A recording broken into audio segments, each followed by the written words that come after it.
Hello ladies and gentlemen, my name is Mr. TARDIS, and no live stream this week as I've been way too busy with work on other projects, but I don't want to fall behind on all of my Big Finish reviews, so today we're going to be taking a look at the third installment of the James Goss penned Torchwood series, which features the unorthodox pairing of Sophie Aldred and Paul Clayton as Ace and Mr. Colchester respectively. Now these two have been pairing up in the Torchwood monthly range essentially annually since 2021. In November 2021 we had The Red List, which was an invasion of the body snatchers meets like COVID lockdown isolation story. Then in September 2022 we got a much broader, bigger canvas with Death in Venice, which saw Ace and Colchester pursuing and being pursued by some shadowy organization in, well, Venice. And now with February 2024, we've got Sabotage. I said earlier essentially annually because around late last year, Torchwood were doing their Ood horror trilogy of stories, so it makes sense that this one got pushed back a little bit, but this is essentially the third in the trilogy. These are all standalone stories, but they do complement each other nicely, showing different facets of this strange odd couple dynamic, and I think that this third installment, Sabotage, does the best job at bringing out these conflicting personalities with Ace and Colchester. So the plot involves this massive corporation called Vultura who are doing mining operations in India, and as a result they've been polluting the environment, they've been displacing the native people there, and also destroying the massive ecological and archaeological finds that can be found in that place. Ace is there equipped with her handy Nitro 9 to commit acts of essentially terrorism, trying to stop the Vultura company from destroying this environment and displacing the people. But Mr. Colchester, due to Torchwood being strapped for cash at the moment, essentially is just taking a blank check in order to act as a security consultant for Vultura. So while Colchester and Ace haven't exactly gotten along 100% of the time in the previous two, in Torchwood Sabotage, these two are in direct competition with each other because Colchester is here to defend the massive multinational corporation, and Ace is here with A Charitable Earth, her charity organization, to try and do right by the people who have been screwed over by this massive corporation. Good morning. Mr. Colchester. All the displaced people's camps in all the world. Quite. I saw A Charitable Earth was operating the camp. I didn't for a moment expect that I'd be receiving the royal treatment. Not important enough for me. You'd be surprised. I am. And I'm disappointed. Oh. Whole villages displaced by the Vultura mining operation. Rivers polluted. People falling sick. This is absolutely where I'm needed. But what are Torchwood doing here? Officially, they're not. I'm hired. Directly by Vultura? They pay well. Oh, They aren't my cup of tea, but we need money in the bank. that attitude got the world into this mess. Look, I'm here to do good. There have been several acts of sabotage, petty vandalism. Good. I'm disappointed in you. The mining operation is absolutely safe, but very delicate. These idiots could cause an environmental catastrophe. I repeat, polluted rivers, hospital tents full of sick people. Vultura is an environmental catastrophe. You're not going to get all activist at me, are you? Well, someone should.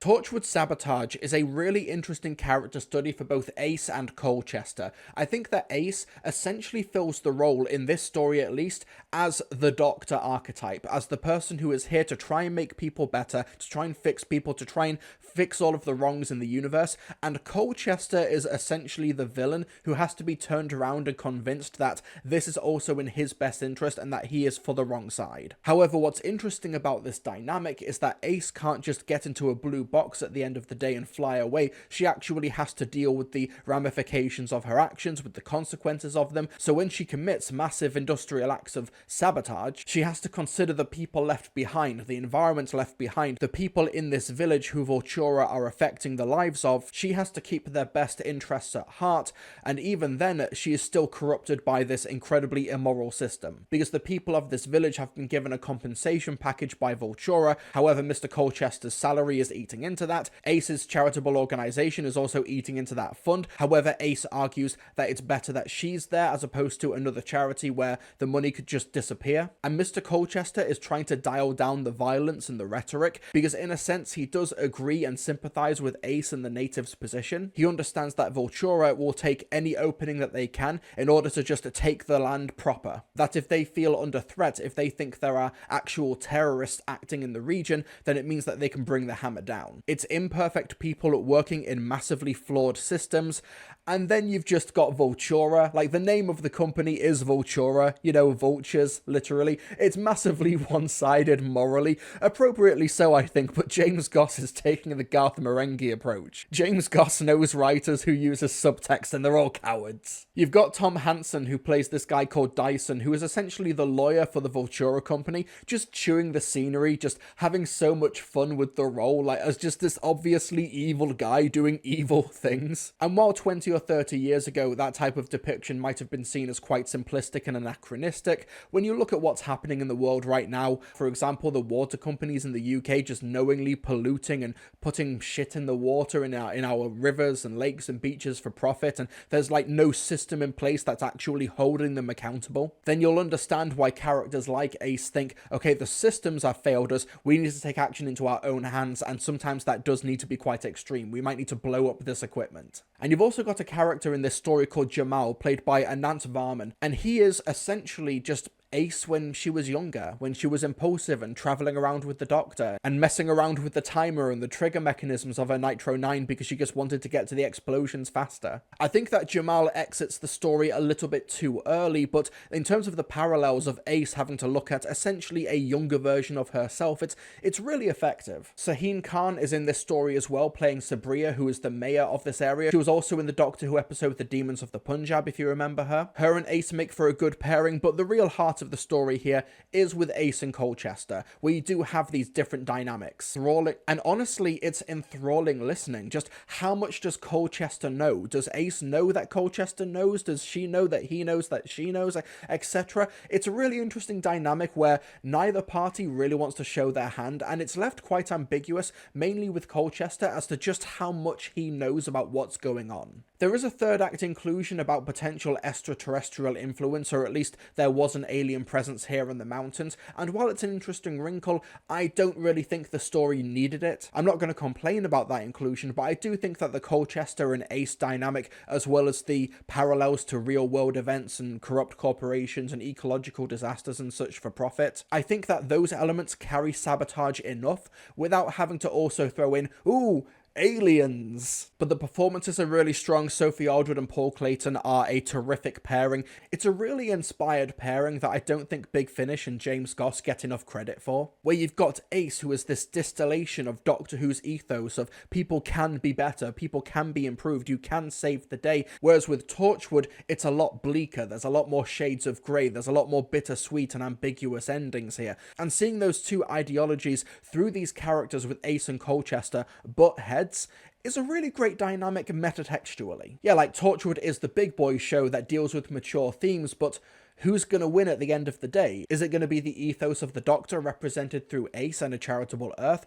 Or is it going to be the ethos of Torchwood represented through Colchester? And it's why I think it was a really great inspired choice to have the Red List and Death in Venice then be followed by Sabotage, because these two stories are really effective at giving these two a common enemy, a common threat to face. But with Sabotage, now they actually have to contend with each other in multiple ways, and the script gets great mileage out of that. Part of me still thinks that Torchwood the Red List might still be the best of these three, but maybe that could be because of the invasion of the Body Snatchers angle, and also this was recorded during lockdown, so possibly I really related to the idea of these two people having to communicate through different isolated hotel rooms. But I do think that Sabotage does these two characters the best service. Red List has the best plot, Death in Venice has the best action, but Sabotage has the best character work. This is a really well-rounded trilogy of stories, and I hope that it doesn't just stay a trilogy. Part of me does want to say, okay, these two characters in this pairing has gotten so much great mileage and character work, maybe leave well enough alone, but if James Goss wants to continue exploring these two characters, I'm more than willing to listen to more of these monthly releases which pair these two up. The performers are great, there's a lot on its mind, politically speaking, and like I said, the character work is really effective. It's just mainly in the third act where it gets bogged down with some alien stuff, and also a really rushed ending. It's essentially like an epilogue just bolted onto the final scene.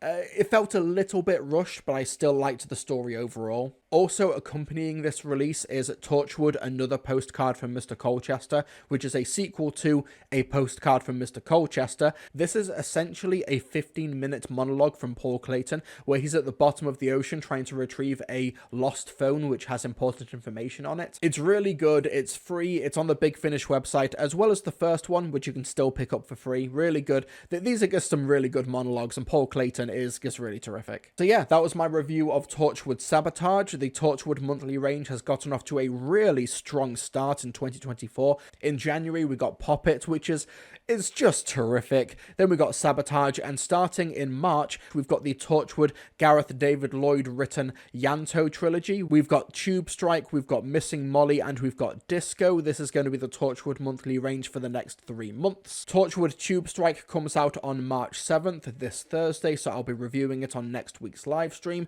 Thank you so much for watching this review of Torchwood Sabotage. Let me know your thoughts on the audio release if you've listened to it already.